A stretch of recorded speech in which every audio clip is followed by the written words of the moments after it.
Barbie had always heard legends about whispering woods, a forest where trees hummed lullabies, fireflies glowed like tiny stars, and magical creatures lived hidden beneath blooming canopies. But nothing prepared her for the wonder she felt as she stepped through the moss-covered archway at dawn. The moment she entered, the air grew warm and sweet, scented with wildflowers that danced even without wind. "So this is Whispering Woods," Barbie whispered, a sparkling in her eyes. But before she could admire the scenery further, whoosh! Something zipped past her shoulder like a blur of warm golden fur. "Ah!" Barbie blinked as she felt a sudden tug at her backpack. She spun around just in time to see a tiny monkey perched on a low branch, her bright silver compass dangling from his little hands. The monkey's eyes were huge, curious, and full of mischief. His tail curled into a perfect spiral. Barbie put her hands on her hips, trying not to laugh. "Hey, you little rascal! That's mine!" The monkey squeaked proudly, tapping his chest as if to say, "Finders keepers." Then, with one elegant hop, he landed on the ground and approached Barbie timidly. He placed the compass at her feet and pointed to himself. "Your name?" "Barbie Aguisid. Are you trying to tell me?" The monkey puffed up proudly and beat his chest. "Tycho. Barbie Agrined. Nice to meet you, Tycho." Tycho grabbed her hand with adorable urgency and tugged. He pointed deeper into the forest with loud chattering, his tail flicking anxiously. "You want me to follow you?" Barbie asked. Tycho nodded so fast his fur shook. So Barbie followed him through glowing ferns and whispering vines until they reached a clearing where the sunlight filtered through leaves like falling gold dust. At the center stood an enormous, ancient tree. But something was wrong. Its wide trunk was cracked. Its leaves drooped dull and gray. The air around it pulsed with weak magic. Tycho let out a sad chirp and hugged the tree's roots tightly.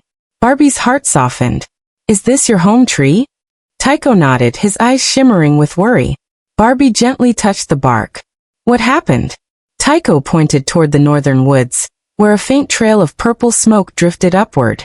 A chill ran through Barbie. Someone did this. Tycho mimicked a tall figure with claws, growling softly. Then he pointed back to the injured tree. "Yeah," Barbie guessed. "A creature took something?" Tycho nodded rapidly. He grabbed a stick and drew a glowing fruit in the soil. A perfectly round fruit with light streaming out. "The heart fruit," Barbie whispered. She had heard legends. It kept Whispering Woods alive. If it was stolen, the entire forest would die. "We'll find it," Barbie said firmly. Tycho's eyes widened with hope, and he leapt onto her shoulder, ready for adventure. White medium star, the search begins. Barbie and Tycho trekked through vine tunnels and glowing meadow paths. Birds with shimmering feathers guided them with melodic chirps. Squirrels with lantern-like tails lit the way. The deeper they went, the dimmer the forest grew. Finally, they reached a darkened canyon. Purple smoke curled from a cave entrance, thick and unnatural. Tycho trembled. Barbie placed a comforting hand on him. "We're in this together. Don't worry." Inside the cavern, crystals pulsed weakly. Shadows slithered on the walls as if alive. At the center of the cave sat a creature, small, hunched, and covered in ragged midnight fur. Its eyes glowed soft violet. In its gnarled hands, it clutched the heart fruit. But the creature wasn't snarling or wicked. It was shivering, crying. Barbie stepped forward gently. "Hey, are you hurt?" The creature backed up, terrified. Tycho squeaked angrily, but Barbie raised her hand to calm him. The creature whimpered, holding the heart fruit close like a scared child clutches a toy.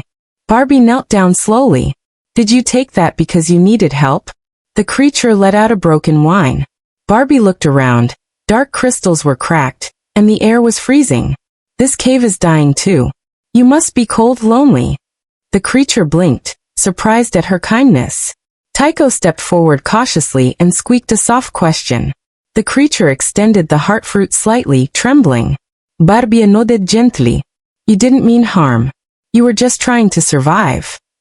With a soft sigh, the creature placed the heart fruit in Barbie's hands, then curled up sadly. Barbie smiled warmly and offered her scarf. "Here, keep warm. We'll help you too." The creature hugged the scarf gratefully. Herb restoring the heart of the forest. Tycho and Barbie hurried back to the ancient tree. Fireflies lit their path like stars. When they reached the clearing, the tree's cracks had deepened, and its roots trembled weakly. Barbie pressed the glowing heart fruit into the hollow at the tree's base. Nothing happened. Tycho squeaked in panic. Barbie placed her hands on the tree. "Please breathe. Come back." She closed her eyes, thinking of all the kindness and beauty Whispering Woods held. The tree shuddered, then blossomed with blinding light. Golden vines spiraled upward. Leaves burst back into bright emerald. Birds took flight in a whirl of colors. The entire forest exhaled in relief.